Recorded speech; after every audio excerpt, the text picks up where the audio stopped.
అధ్యక్ష పదే పదే టీఆర్ఎస్ పార్టీ కాంగ్రెస్ పార్టీ రెండు పార్టీలు ఏం మాట్లాడతాయనంటే Bharatiya Janata party friendly party అని కాంగ్రెస్ పార్టీ టీఆర్ఎస్కు చెప్తుంది.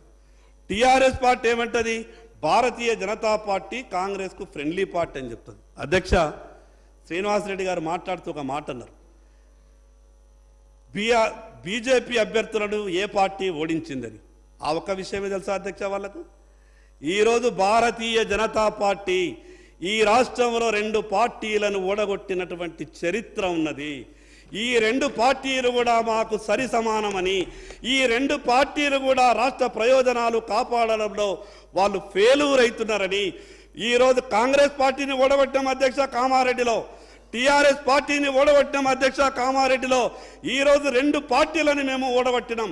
ఆ అవకాశం కూడా ఈ రెండు పార్టీలను ఓడగొట్టేటటువంటి అవకాశం కూడా కామారెడ్డి ప్రజలు భారతీయ జనతా పార్టీకి ఇచ్చారు అధ్యక్ష.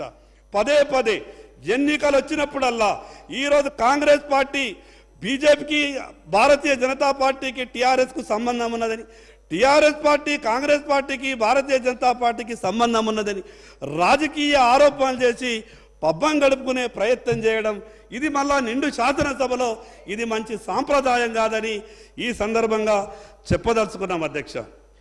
అధ్యక్ష కాంగ్రెస్ పార్టీ మేనిఫెస్టో గురించి చెప్పాలంటే బాగా పెద్దగా ఉంది అధ్యక్ష. మరి మాకు మీరు ఇచ్చినటువంటి సమయం కూడా సరిపోదు. నేను ఎక్కువ చెప్పొద్దు అనిపిస్తుంది, కానీ కొన్ని విషయాలను సభ దృష్టికి తీసుకొస్తే ప్రభుత్వంలో ఉన్నటువంటి ప్రభుత్వ మనసు కూడా ఏమన్నా మారి తెలంగాణ ప్రజలకు ఏమన్నా మంచి జరుగుతుందన్న ఒక ఆలోచనతోనే మీ దృష్టికి తెచ్చే ప్రయత్నం చేస్తూ ఉన్నాం అధ్యక్ష. అధ్యక్ష నేను గత సభలో ఒక విషయం అడిగిన, గత ప్రభుత్వం ఎస్సీ ఎస్టీలకు 100 యూనిట్లు ఫ్రీ అని చెప్పి 101 యూనిట్ అయినా 101 యూనిట్కు బిల్లు వసూలు చేసిండ్రు.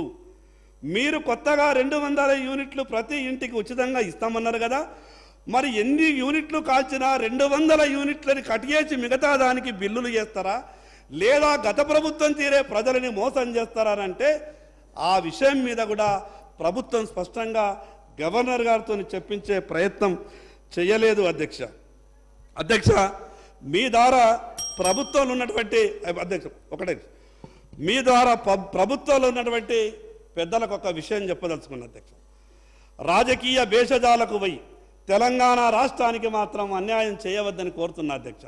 ఎందుకు ఈ విషయాన్ని నేను ప్రస్తావిస్తున్నానంటే, ఆ రోజు మాజీ ముఖ్యమంత్రి గారు స్వయాన ప్రధానమంత్రి గారు తెలంగాణ రాష్ట్రానికి అభివృద్ధి కొరకు శంకుస్థాపన కొరకు తెలంగాణ రాష్ట్రానికి వస్తే ఒక రాష్ట్ర ముఖ్యమంత్రిగా ఆ సభలలో ఆ శంకుస్థాపనలో ప్రారంభోత్సవాలలో పాల్గొనకుండా తెలంగాణ ప్రజలందరినీ కూడా అవమానపరిచే విధంగా ప్రయత్నం చేశారు అధ్యక్ష.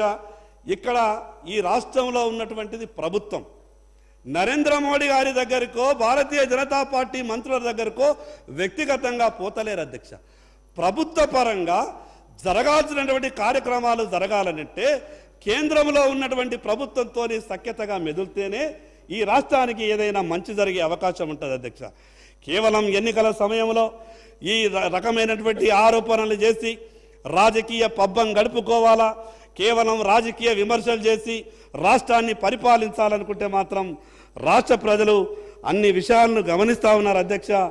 ఇంకా కొన్ని విషయాలు మీకు చెప్పాలని ఉన్నది, కానీ మీరు పదే పదే బెల్లు కొడుతున్నారు అధ్యక్ష. కొత్తగా వచ్చినటువంటి సభ్యులం కాబట్టి మరి అధ్యక్షుడు ఇచ్చినటువంటి ఆదేశాన్ని మేము పాటించాలా. అందుకే ఇంకొక విషయం కూడా మీకు స్పష్టం చేస్తున్నా అధ్యక్ష.